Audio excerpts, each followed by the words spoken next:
क्या हाल है सभी के। उम्मीद करता हूँ सब बढ़िया होंगे। तो आज मैं करने जा रहा हूँ एक बहुत ही डरावनी इंडोनेशियन हॉरर मूवी को एक्सप्लेन। शुरुआत से ही मूवी काफ़ी क्रिपी और थ्रिलिंग है और जैसे जैसे कहानी आगे बढ़ती है सस्पेंस और भी ज़्यादा गहरा होता जाता है। अगर आप हॉरर के फ़ैन हो तो ये मूवी आपको अंदर तक हिला के रख देगी। तो चलो फिर बिना किसी देरी के शुरू करते हैं अपना फुल हॉरर मूवी एक्सप्लेनेशन। तो कहानी ऐसे शुरू होती है। एक डिलीवरी बॉय एक घर में पार्सल डिलीवर करने जाता है। जब वो घर के दरवाजे के पास पहुंचता है तो वो मिस्टर खैर को आवाज़ देने लगता है जो इस घर के मालिक होते हैं और पार्सल भी उन्हीं का ही होता है। लेकिन बार बार आवाज़ देने के बाद भी कोई रिस्पॉन्स नहीं मिलता। वो अब अंदर जाने की कोशिश करता है तो उसे एक बुजुर्ग आदमी दिखाई देता है। वो डिलीवरी बॉय उन्हें बताता है कि उनका पार्सल आया है और ये कहना ही होता है कि घर का दरवाज़ा ऑटोमेटिकली खुल जाता है। जब डिलीवरी बॉय अंदर जाता है तो देखता है पूरा घर अंधेरे में डूबा हुआ है। डरते डरते वो धीरे धीरे अंदर जाता है और देखता है कि टीवी अपने आप ऑन हो जाता है। फिर अचानक उसे वही मिस्टर खैर, वो बुजुर्ग आदमी, साइड में दिखाई देते हैं, लेकिन वो बहुत ही अजीब तरीके से रिएक्ट कर रहे होते हैं। अचानक वो उल्टी करने लगते हैं और उनके मुंह से मिट्टी निकल रही होती है। ये डरावना मंजर देखकर डिलीवरी बॉय हक्का बक्का रह जाता है। तभी उसे पीछे से किसी की आवाज़ सुनाई देती है। वो पलट के देखता है और फिर जब दोबारा सामने देखता है तो देखता है कि वहाँ मिस्टर खैर नहीं होते हैं। जब पीछे के एक कमरे से म्यूजिक बजने की आवाज़ आती है, जब वो उस कमरे की तरफ जाता है तो देखता है कि मिस्टर खैर ने अपने आप आत्महत्या कर ली होती है। ये सब देख के डिलीवरी बॉय बहुत बुरी तरह डर जाता है। सीन कट होता है और हम पहुंचते हैं इंडोनेशिया के सोराबाया शहर में, जहां पर हनीफ और इस्ती नाम की दो लड़कियां रहती हैं।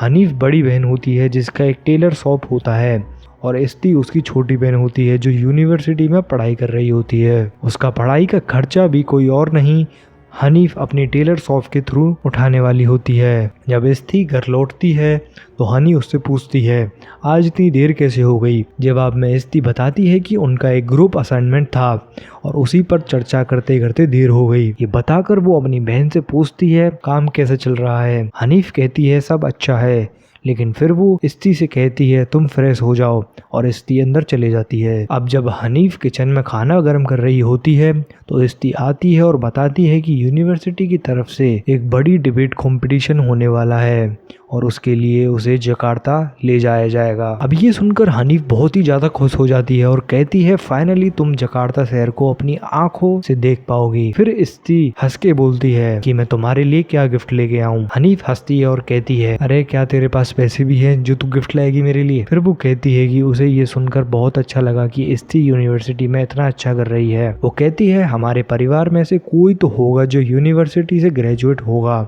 और ये मेरे लिए बहुत बड़ी बात है। ये सुनकर इस्ती इमोशनल हो जाती है और अपनी बड़ी बहन को गले लगा लेती है। फिर वो कहती है बस 1 साल और फिर तुम्हारी छोटी बहन भी ग्रेजुएट हो जाएगी। तभी घर की फोन बजता है। हनीफ फोन उठाती है और लाइन पे होती है उनकी आंटी साइदा जो एक दुखद खबर देती हैं।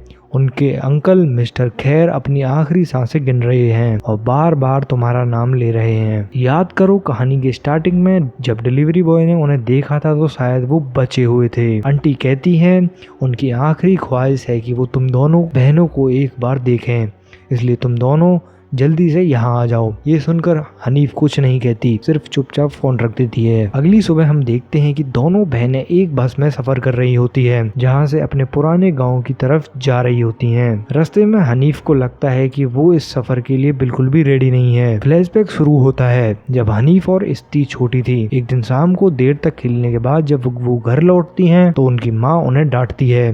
वो कहती है मैंने कितनी बार कहा है कि शाम होने से पहले घर आ जाया करो, फिर भी तुम दोनों नहीं मानती हो। और वो कहती हैं शाम के वक्त बहुत सारी बुरी आत्माएं निकलती हैं जो इंसानों को नुकसान पहुंचाती हैं। वो पूछती हैं कि तुम चाहती हो क्या कि वो तुम्हें भी नुकसान पहुंचाएं। दोनों बहन डर जाती हैं और हाँ में हाँ मिला देती हैं। उनकी माँ कहती है चलो जाओ जाके हाथ पैर धो लो। रात को खाना खाने के बाद जब उनकी माँ बर्तन धो रही होती है तभी घर की सारी लाइट्स फ्लिकर करने लगती है। उनकी माँ इस बात को इग्नोर कर देती है, लेकिन एक प्लेट उनके हाथ के पास से गिर जाती है। उनका बिहेवियर अचानक अजीब हो जाता है। तभी हनीफ उन्हें देख लेती है और माँ की ये हालत देखकर वो भी चौंक जाती है। दूसरी तरफ इस्ती आती है उसे खेलने बुलाने के लिए और दोनों बहनें अपनी माँ को एक ही लाइन बार बार बोलते सुनते हैं। शाम होते ही जिन उठ जाते हैं। वो ये कहते हुए चिल्लाने लगती है और फिर मिट्टी जैसी उल्टी करने लगती है, बिल्कुल वैसे ही जैसे स्टार्टिंग में मिस्टर खैर कर रहे थे। सीन वापस प्रेजेंट टाइम में शिफ्ट होता है। यहाँ दोनों बहनें गाँव के पास पहुँच जाती है और देखती है कि उनके आंटी के हस्बैंड उन्हें लेने आए होते हैं। वो उनका बैग ले लेते हैं और कहते हैं चलो जल्दी से कार में बैठ जाओ। हनीफ उनसे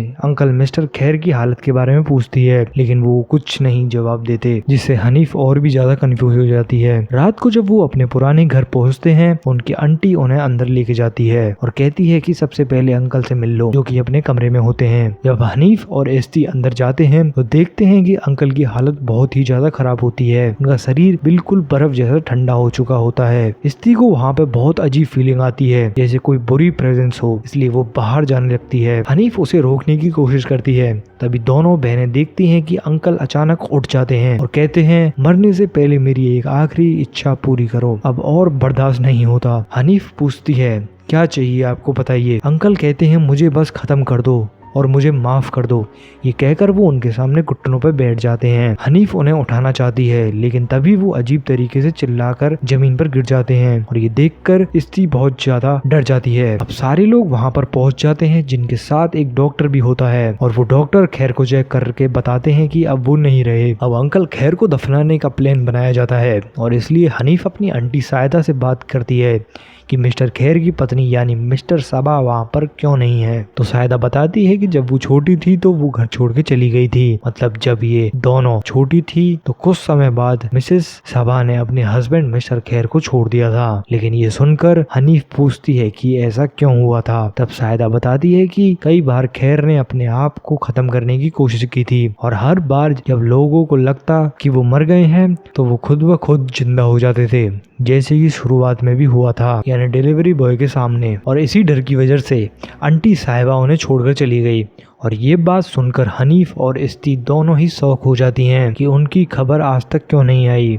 अब सायदा उन दोनों को बताती है कि खैर ने उनसे कहा था कि वो दोनों बहनों को देखना चाहते हैं, क्योंकि वो चाहते थे कि उनकी डेथ उन दोनों के सामने शांति से हो। और ये सुनकर दोनों बहनें कुछ नहीं कह पाती। अब रात को जब दोनों बहनें अपने रूम में सोने जाती हैं तो देखती हैं कि रूम बिल्कुल वैसा ही है जैसा उन्होंने छोड़ दिया था। अब इस्ती अपनी बचपन की डॉल को देखती है, जिससे हनीफ उसे डराया करती थी, ये कहते हुए कि वो डॉल रात को खुद से बोलने लगती है। अब जब दोनों सोने लगती हैं तो इस्ती हनीफ से पूछती है कि अंकल ने खुद को क्यों खत्म कर दिया। इस्ती कहती है कि क्या हो अगर अंकल वैसे ही जिंदा हो जाएं जैसे आंटी सायदा ने बताया था। हनीफ उससे कहती है कि ऐसा कुछ नहीं होगा और वो चिंता न करे और वो सो जाए। फिर हम आधी रात को देखते हैं कि अंकल खैर खुद से जिंदा हो जाते हैं। फिर वो इस्ती के पास आकर उसे बुलाने लगते हैं। इस्ती उठती है और देखती है कि उसकी बगल में उसकी बहन हनीफ वहाँ पर नहीं थी और रूम का दरवाजा भी खुला हुआ था। वो अपनी बहन को पुकारते हुए बाहर जाती है कि तभी उसे अपने पीछे अंकल खैर की प्रेजेंस महसूस होती है, लेकिन जैसे ही वो पीछे मुड़ती है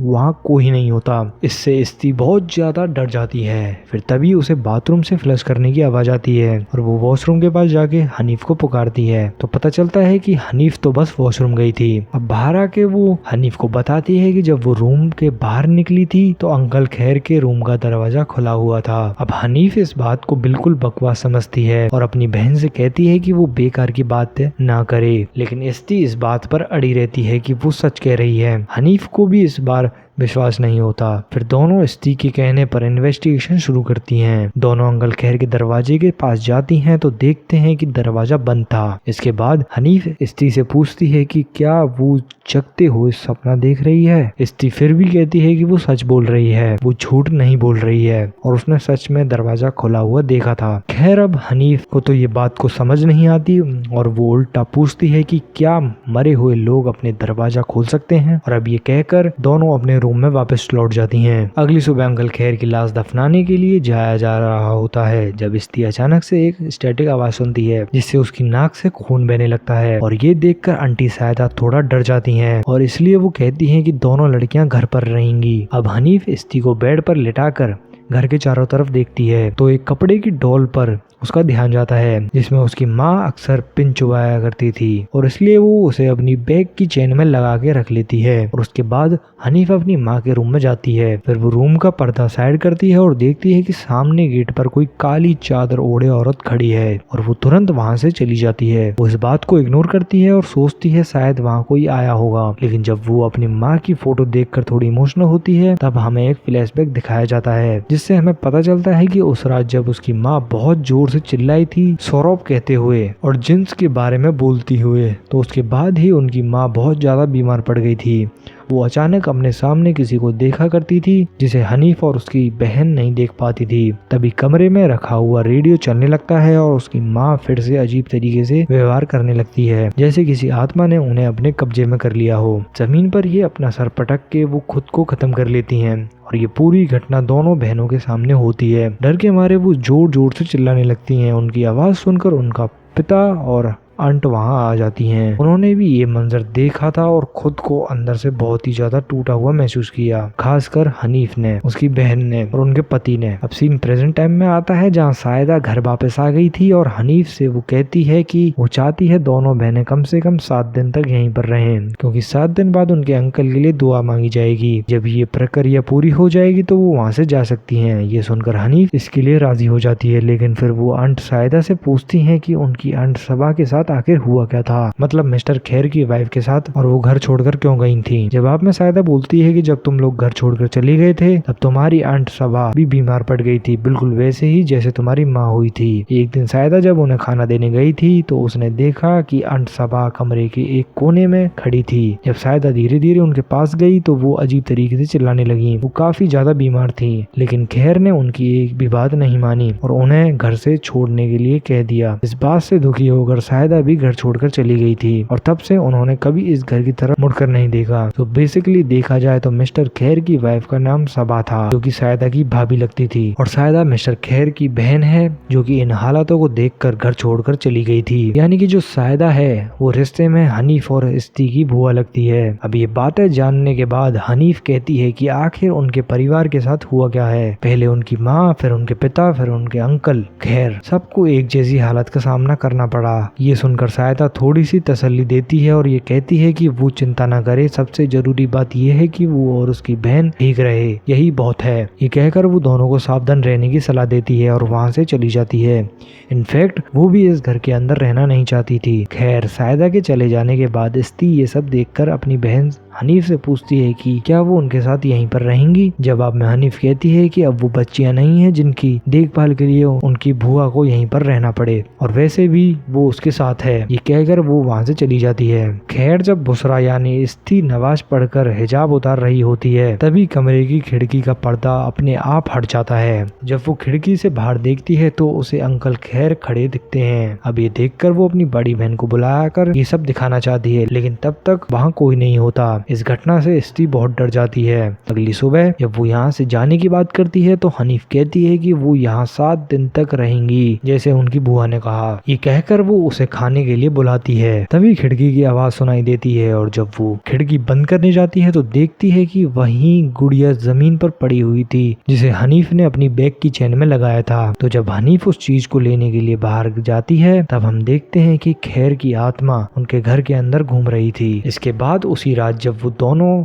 यानी हनीफ और उसकी बहन इस्ती सो रही होती हैं तो अचानक से इस्ती की नींद खुल जाती है और वो देखती है कि अंकल खैर उसके कंबल में घुसे हुए होते हैं। ये देखकर वो जोर से चिल्लाती है, लेकिन तभी उसे समझ आता है तो असल में एक डरावना सपना था, यानी कि वो इतना डर चुकी थी। अब अगले दिन सुबह जब हनीफ अपनी माँ का कमरा साफ कर रही होती है तभी उसे वहाँ पे एक कपड़े में लिपटा हुआ हथियार मिलता है। ये देखकर वो थोड़ा परेशान होती है कि ये क्या चीज है, यहाँ क्या कर रही है। और दूसरी तरफ उसी वक्त हम इस्ती को देखते हैं जब वो अपने कमरे में होती है तभी वो देखती है कि उसका बचपन का बिल्ली वाला खिलौना अपने आप चल रहा होता है और इसी के साथ ही उसकी नाक से फिर से खून आने लगता है और वो किसी शक्ति के वश में आ जाती है। इस घटना के बाद जब रात में वो खाना बना रही होती है तब उसकी बहन उसके पास आकर खाना बनाने में हेल्प करने लगती है। हनीफ जब कुछ लेने के लिए किचन से बाहर जाती है तब वो देखती है कि उसकी बहन तो डाइनिंग टेबल पर बैठी हुई थी और ये देखकर वो दोबारा किचन में जाती है।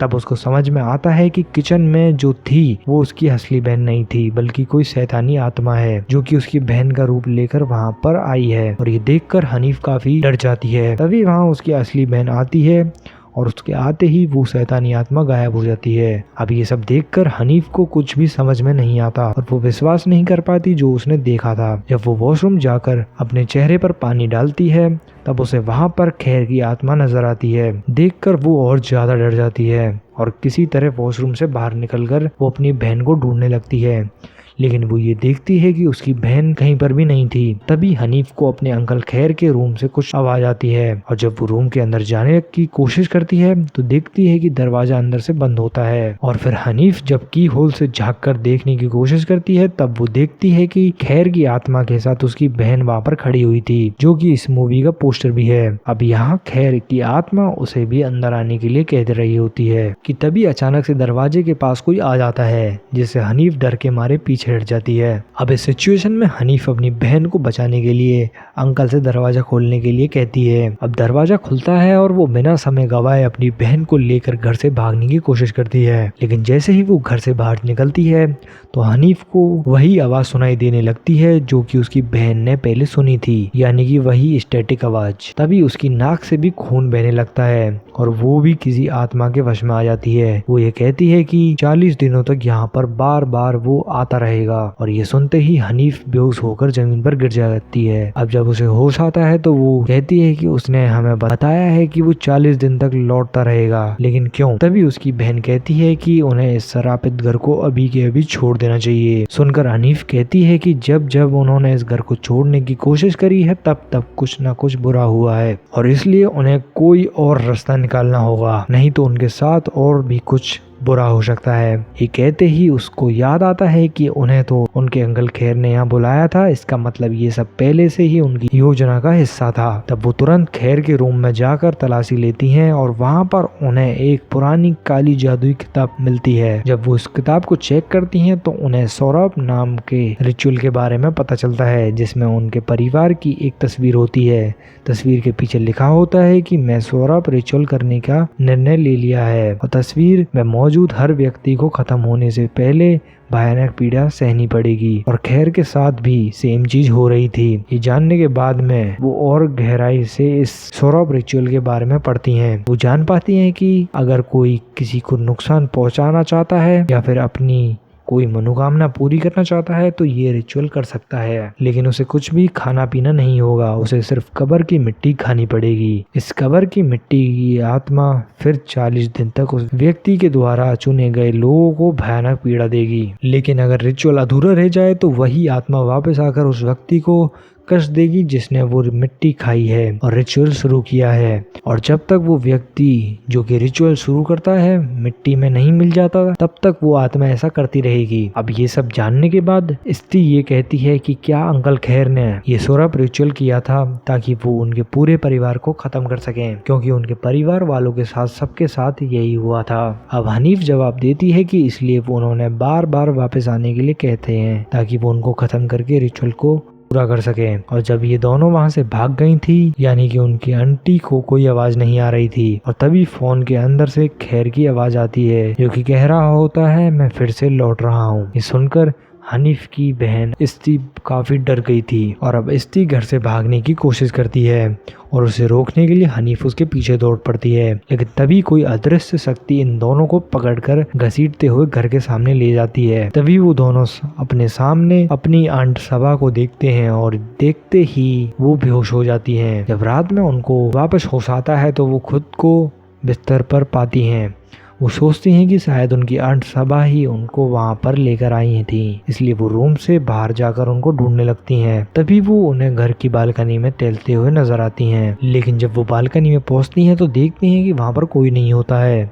इसी वक्त जंगल के रास्ते एक खैर की आत्मा वहां आ जाती है और उसे देखते ही हनीफ की बहन जमीन पर उल्टी करने लगती है, जिसे हनीफ आकर संभालती है। जिसके बाद में दोनों बहनें आपस में बात करते हुए सो जाती हैं। अब रात के करीब 3 बजे अचानक हनीफ की नींद खुलती है। उसको घर के बाहर से कुछ अजीब आवाजें आ रही होती हैं। जब वो खिड़की से झांक कर देखती है तो खैर की शैतानी आत्मा हवा में तैरती हुई नजर आती है, जो कि फिर से कह रही होती है, मैं लौट रहा हूँ। अगली सुबह दोनों बहनें जोर जोर से चिल्लाकर किसी को मदद के लिए बुलाती हैं, लेकिन आसपास कोई भी घर नहीं था और इसलिए कोई भी उनकी हेल्प करने नहीं आता। दूसरी ओर उनकी आंट सायदा फोन पर उनसे संपर्क न करने के कारण बहुत ज्यादा बेचैन हो गई थी और अपने पति से कहकर वो सीधा उनके घर की तरफ निकल पड़ती हैं। अब घर के अंदर हनीफ और उसकी बहन इस्ती को समझ में नहीं आ रहा होता है कि आखिर उनके परिवार ने अंकल खैर के साथ ऐसा क्या किया था कि उन्होंने इतना भयानक रिचुअल उन पर कर दिया। तभी हनीफ उस काले जादू की किताब को दोबारा देखती है और उसमें उसे अपने माता पिता की और तस्वीर मिलती है, जिसके अंदर वो बने घर के सामने खड़े हुए थे। ये देखकर हनीफ को याद आता है कि बचपन में उसने अपने माता पिता को कहते सुना था कि ये घर उनको उनके पिता जी से विरासत में मिला था, जिससे वो बेचकर जकार्ता जाकर बसना चाहते थे और ये बात उनके अंकल को बिल्कुल पसंद नहीं थी। और यहाँ पर हिंट देखिए, यहाँ जो स्त्री थी वो भी जकार्ता में ही जाने वाली थी अपनी कंपटीशन के लिए। जो बात थी वो उनके पिताजी के भाई खैर को बिल्कुल भी पसंद नहीं आई थी, क्योंकि इस वक्त उनका व्यापार डूब गया था और इस घर को फाइनेंशियली स्टेबिलिटी के लिए अपना बनाना चाहते थे। लेकिन ऑब्वियस सी बात है, ये घर किसी और को नहीं, इन दोनों बहनों के पिता को मिल गया था और शायद इसी वजह से उन्होंने ये सब कर दिया था। खैर अब इस सिचुएशन से निपटने के लिए हनीफ अपने अंकल के कमरे में जाकर चिल्लाते हुए कहती है कि अगर उन्हें ये सब इस घर को पाने के लिए किया है तो वो ले ले, उन्हें इस घर की जरूरत नहीं है। फिर वो ये भी कहती है कि अगर इससे भी बात नहीं बनती तो वो उसकी जान ले लें, उसकी बहन को छोड़ दें और उसे यहाँ से जाने दें। और ये कहते हुए वो रो पड़ती है, जिससे उसकी बहन आकर संभालती है। तभी वो अपने अंकल के बिस्तर के नीचे एक छिपे हुए दरवाजे को देखती है और जब वो उससे खोलती है तो वहाँ पर बहुत सारी मिट्टी पड़ी हुई थी। अब वो उस मिट्टी में कुछ ढूंढते हैं, तभी थोड़ी देर के बाद उन्हें वहाँ पर एक लॉकेट और कंकाल मिलता है और वो देखकर उनको समझ आता है कि वो लॉकेट उनकी आंटी सबा का था। मतलब ये उनका कंकाल है और वो छोड़कर नहीं गई थी घर को, बल्कि वो जिंदा ही नहीं थी। और ये जानकर उनके पैरों तले जमीन खिसक गई थी। यानी कि जो अब आंटी सबा को दिखाया गया था वो कोई और नहीं बल्कि शायद से उनकी स्पिरिट थी, या फिर ये कहा जा सकता है कि जिन जो भी इस रिचुअल के अंदर इस्तेमाल आया था, यानी कि सोरोप रिचुअल के अंदर शायद वही उनका रूप लेकर आया हो। खैर उसी समय हनीफ की बहन देखती है कि आंट सायदा घर आ चुकी है। वो जल्दी से जाकर उनको सब कुछ बताती है और साथ ही साथ काले जादू की किताब भी दिखाती है। जब ये आंट कहती है कि वो हथियार जो तुमने पाया है उसको जला दो, तभी सब कुछ ठीक होगा। ये कहते हुए वो अपने हाथ की उंगली काटने लगती हैं और ये डरावना मंजर देखकर दोनों बहनें काफी डर गई थी और समझ जाती हैं कि ये उनकी असली आंट सायदा नहीं है, बल्कि कोई शैतानी आत्मा है जो कि हनीफ को भी अपने वश में करती है। इससे हनीफ भी जमीन पर उल्टी करने लगी थी और इसलिए वो तुरंत अपनी बहन को लेकर फिर से घर से भागने की कोशिश करती है। तभी वहाँ सच में आंट सायदा आ गई थी। पहले तो वो दोनों उन्हें भी कोई आत्मा समझती हैं, लेकिन जब सायदा उन्हें आने की असली वजह बताती हैं तो वो समझ जाती हैं कि ये उनकी असली आंटी हैं और उनको रोते हुए गले लगा लेती हैं। जिसके बाद वो असली सायदा को सब कुछ बताती हैं, साथ ही साथ आंट सबा के हड्डियां और वो काली किताब भी दिखाती हैं। ये देखकर सायदा बिल्कुल पूरी तरह से हैरान रह गई थी। अब तब हनीफ